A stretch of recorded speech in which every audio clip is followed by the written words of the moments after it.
कधीच नाही चुकणार तुमचे फेवरेट टीव्ही शोज झी5 सोबत, तेही एकदम फ्री। शिवा, ऐक ना, मी ना हात जोडते तुझ्या पुढे। सांग ना कुठे संपदा? अगं का केलंस तू हे असं?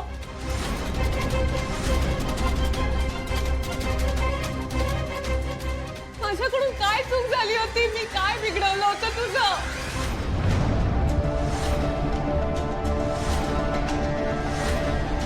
आता पाहुणे येतील, तुला काय सांगायचं?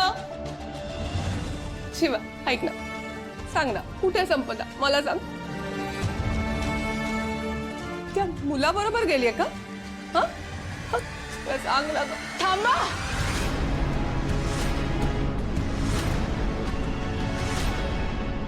मला काही माहित नाहीये। काय बोलताय? बघा, संपदा आधीच या लग्नाला तयार नव्हती, हे तुम्हा सगळ्यांना माहित होतं ना? ती लग्नाला तयार नसताना मी तिला तयार केलं, मग तिला पळून जायला मी कशी मदत करीन? मग काय स्वतःहून पळून गेली ती? हो।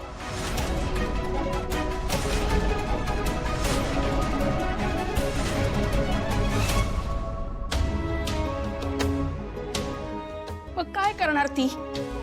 हा? ज्याच्यावर तिचं मनापासून प्रेम आहे त्या जागी दुसरा मुलगा आणताय तुम्ही? ती सुखात कशी राहील? आणि तुम्ही तिला चुकीचंच ठरवून टाकलंय। प्रेम करणं हे चुकीचं वाटतंय तुम्हाला? आणि आपला माणूस जर आपलं ऐकून घेत नसेल तर ती मुलगी काय करेल? तिने हा सगळा निर्णय घाबरून घेतलाय, ती चुकली आहे, पण या सगळ्याला ना काका तुम्ही जबाबदार आहात। ए शिवा, नाही, तुमच्यामुळेच हे सगळं झालंय, तुमच्या हट्टीपणामुळे। आणि मला फक्त या घराची नाही तर तिचीही काळजी आहे, म्हणून मी बस बस, आता सध्या आपण संपदाला शोधायचं बघूया का?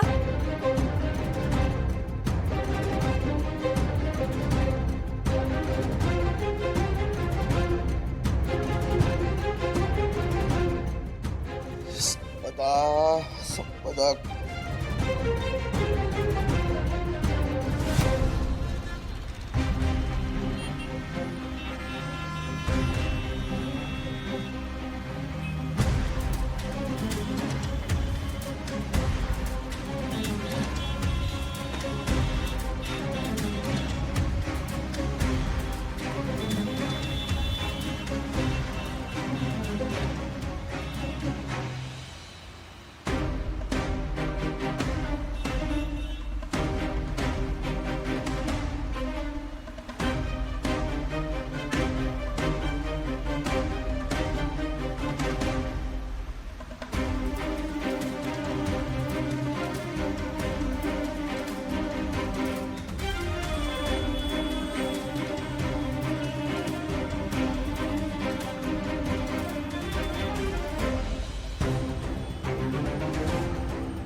काकू तू शांत हो, शांत हो, सगळं नीट होईल। शिवा, ऐक ना, काय कळलं? हे बघ, मी पानागांगला सांगितलंय शोधायला, ते करतायत ट्राय। हा, तुझा रॉकीशी काही कॉन्टॅक्ट झालाय का? मी तेच आपल्या गँगलाच सांगितलं की रॉकीचा काही कॉन्टॅक्ट होतोय का बघा ते। त्या पोराला ना मी सोडणार नाही। लक्ष्मण, त्या दोघांना आपल्याला आधी घरी घेऊन यायचंय। शांत राहा। हे बघा, मी आणि आशू ना बाहेर जाऊन बघून येतो लगेच। हा, म्हणजे तुला माहितीये ते कुठे आहेत ते? मला माहित असताना तर मी इथे थांबलेच नसते, मी आधी जाऊन घेऊन आले असते त्यांना।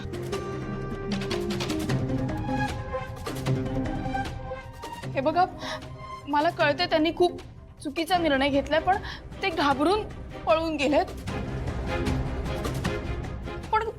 कुठेतरीच असतील.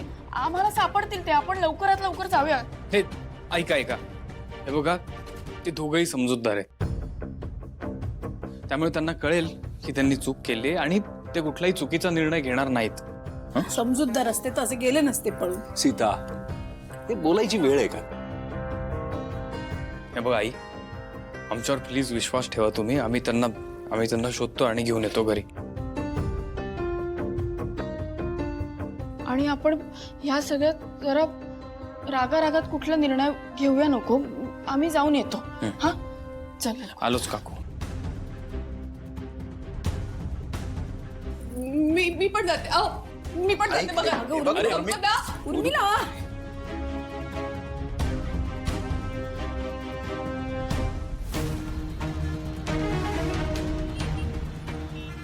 शिवा यार, मला ना काहीच कळत नाहीये काय चाललंय. आपण 10 ठिकाणी बघितलं पण कुठेच दिसत नाही ते दोघं. आशू शांत हो, सापडतील ते. शांत कसं होऊ मी यार? आपण बस स्टॉपवर पण बघितलं, ते बस स्टॉपवरही नाही आहेत आणि तिथे लोकांनाही विचारलं, त्यांनी कोणालाच बघितलेलं नाही. मला कळतंय पण पॅनिक होऊन कसं चालेल? तू शांत हो जरा. मला एक गोष्ट सांग, आपण संपदाशी बोललो ना, मग बोलल्यानंतरही तिने हा डिसिजन का घेतला? हो बरोबर आहे आशू, पण वेळच अशी आहे ना की त्यांनी तो डिसिजन घेतला असणार. घाबरल्यामुळे त्यांनी घेतलाय डिसिजन हा. तुला कळतंय का, मुलीसाठी लग्न ही खूप मोठी गोष्ट असते. बरोबर आहे, मुलींसाठी लग्न खूप मोठी गोष्ट आहे, पण मग रॉकीचं काय? रॉकीने समजावायला हवं होतं ना तिला. बरोबर आहे तुझं, मला कळतंय, पण माझा ना रॉकीवर पूर्ण विश्वास आहे. त्याला ना तेवढी समज आहे, तो तिला कुठेही घेऊन नाही जाणार असा. तू म्हणतेस ना, मी विश्वास ठेवतो शिवा. एवढ्या कॉन्फिडेंटली घरी बोललो आपण सगळं, आता मला भीती वाटते. हे बघ, तू नको टेन्शन घेऊ, सापडतील ते.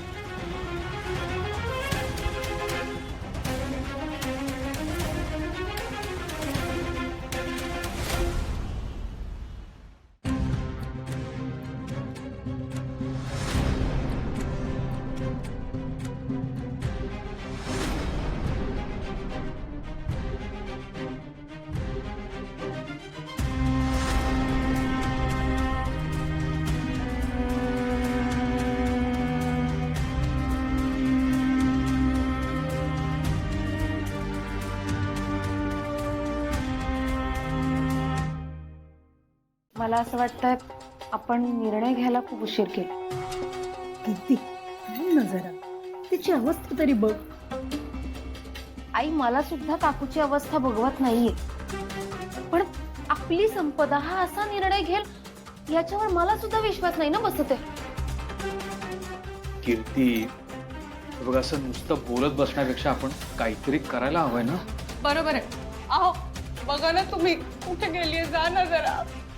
मला असं वाटतंय आपण पोलीस कंप्लेंट करायला हवीये. तुला काय वाटतंय सुहास? कीर्ती, एक मिनिट. आशू आणि शिवा त्यांना बघायला गेलेत, ते सांगतील ना आपल्याला काय करायचं ते. नाही भाऊ, पण ते दोघं जण कुठे कुठे शोधणार ना त्यांना. पोलीस असले की कसं त्यांची यंत्रणा असते, ते सगळे पटकन शोध लावतील. झी5 ॲप डाउनलोड करा आणि पहा सर्व एपिसोड्स एकदम फ्री.